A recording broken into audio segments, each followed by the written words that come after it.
Bonjour, bonjour, j'espère que vous allez bien. Je vous retrouve aujourd'hui pour la confiture d'abricots. J'ai acheté 6 kilos d'abricots sur le marché petit producteur et je vais faire de la confiture et des moitiés d'abricots au sirop.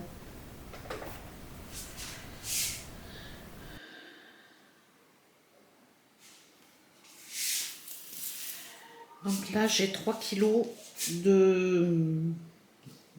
Le, le saladier fait 300 grammes, donc j'ai 3 kilos.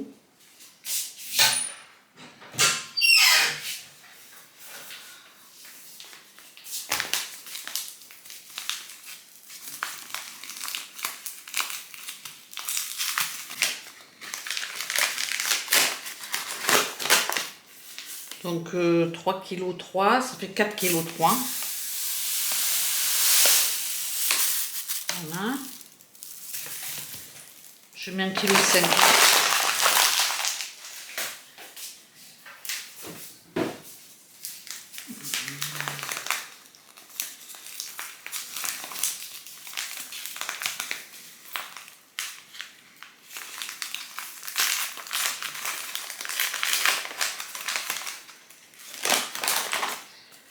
Donc là, j'ai 1 kg de sucre, il me faut 4,8 kg.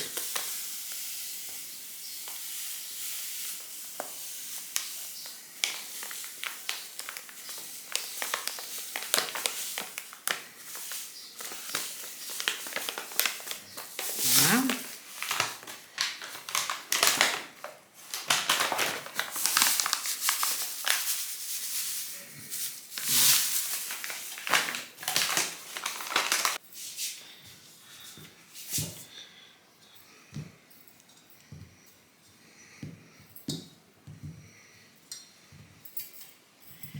Donc là, je les ai lavés.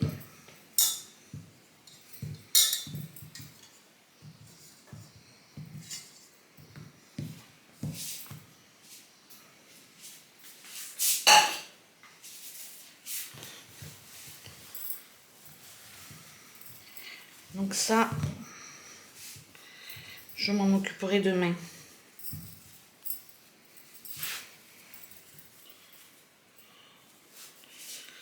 Donc je vais les mettre au frigo.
J'ai lavé et stérilisé mes pots. Pour la confiture, j'ai tendance à mettre 1 kg de fruits, 500 g de sucre. Je mets jamais poids pour poids. Après, c'est au goût de chacun. Par contre, je la laisse cuire un peu plus longtemps. Je laisse mes fruits macérer avec le sucre, comme ça ils rendent un peu de jus. Et ensuite, je mets à cuire à feu vif pendant, je sais pas, à peu près 20 minutes. Il faut rester à côté, il faut remuer sans cesse. Bon, voilà, ça prend quand même un petit peu de temps, mais c'est tellement agréable de manger ces confitures que bon. Une fois que mes abricots sont cuits, je vais retirer du mélange. La confiture n'a pas commencé à prendre et je vais mixer une partie, comme ça j'aurai une confiture sans morceaux qui fait un peu comme une gelée, et puis une confiture avec morceaux. Chacun prendra la confiture qu'il souhaite. J'aurais pu aussi mixer juste avant de mettre dans ma marmite, mais bon, après, est-ce que ça a vraiment une importance? Je sais pas. Je vais mixer avec ma girafe les abricots que j'ai mis dans la casserole.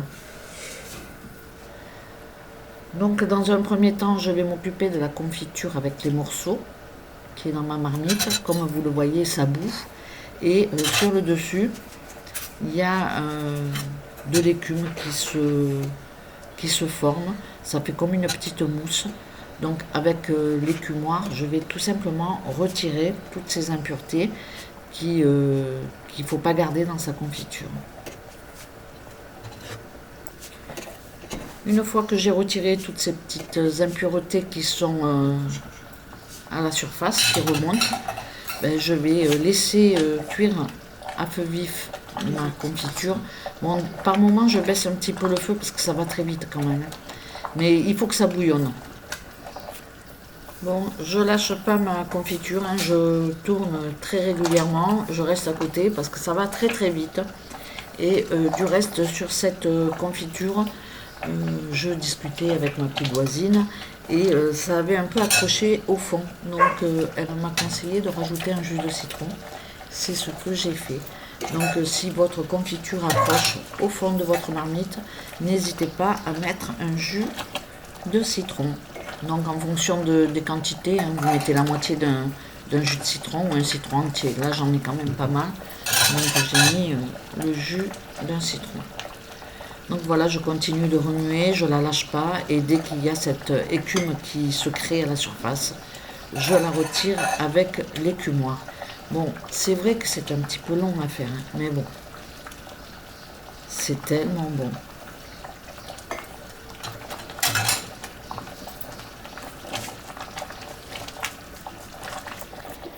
Donc tout au long de la cuisson, je remue et j'écume quand c'est nécessaire. Puis je laisse cuire ma confiture jusqu'à épaississement. Donc on le sent hein, sous la spatule. Quand ça commence à épaissir, on le sent vraiment. Ensuite, je vais prendre une assiette, une louche, une cuillère. Et puis je vais déposer un peu de confiture dans l'assiette pour voir un petit peu la consistance de ma confiture. Une fois que vous trouvez que la confiture elle reste bien, qu'elle va se tartiner facilement, qu'elle va pas être trop dégoulinante, eh bien on remplit nos pots qu'on a stérilisés. Si vous voulez directement remplir les pots en verre, vous pouvez juste bien les laver et puis il est préférable quand même de faire bouillir quelques minutes les couvercles ou les joints en caoutchouc si vous utilisez des pots avec les joints. Mais pour la confiture en général, je prends des pots à vis. Donc voilà, il va me rester juste à remplir mes pots et puis à passer à ma confiture sans morceaux. Donc avec un entonnoir, je remplis mes pots. J'en ai foutu partout, c'était terrible. Mais bon, je suis pas une pro de la confiture, hein, qu'on se le dise. Mais je me régale à les faire et je me régale quand mes petits-enfants les mangent. Et puis je dois avouer quand même que depuis quelque temps, j'ai tendance à faire ma tartine le matin. Je remplis tous mes pots de confiture. Je mets le couvercle, je visse très très fort et je retourne le pot et je laisse refroidir. Pour la confiture, pas besoin de stérilisation une fois que les pots sont pleins. Juste, on s'assure qu'ils soient vraiment très très bien fermés. On retourne le pot et on laisse refroidir. Le lendemain, on étiquette ou pas. Moi, j'ai tendance à marquer avec un marqueur indélébile. Et puis voilà. Après, c'est au choix de chacun. Je passe maintenant à ma confiture sans morceaux et je fais exactement la même opération. Je mets à chauffer, il faut que ça bouillonne et puis j'écume. Donc je reste devant ma casserole, je remue, j'écume, je remue, j'écume. Et puis après, quand je vois que ça commence à épaissir, je remplis mes pots. Alors pour la confiture en morceaux ou sans morceaux, c'est à vous de voir si vous voulez une confiture très épaisse ou pas. Il faut vraiment trouver la confiture qu'on aime. Au départ, j'avoue que ma confiture, elle était un peu trop serrée. Ça faisait un peu plus, avec ou sans morceaux, ça faisait plus comme la marmelade. Et puis petit à petit, on en fait et on finit par trouver vraiment la confiture qu'on souhaite. Moi personnellement, j'aime bien quand la confiture, elle dégouline pas trop, parce que sinon j'en fous partout. Donc voilà, après, c'est à vous de voir. N'hésitez pas à faire de la confiture. Si vous voulez tester des petites quantités, vous pouvez faire 500 g de fruits, 250 g de sucre. Et puis vous commencez par faire un petit pot. Et vous allez voir comment c'est vachement bon. Donc voilà, je vais vous laisser avec ma petite dégustation pour vous montrer une fois la confiture froide, le rendu. Et puis voilà, je vous laisse. Je vous remercie d'avoir regardé cette petite vidéo et je vous dis à très bientôt pour une prochaine. Ciao, ciao!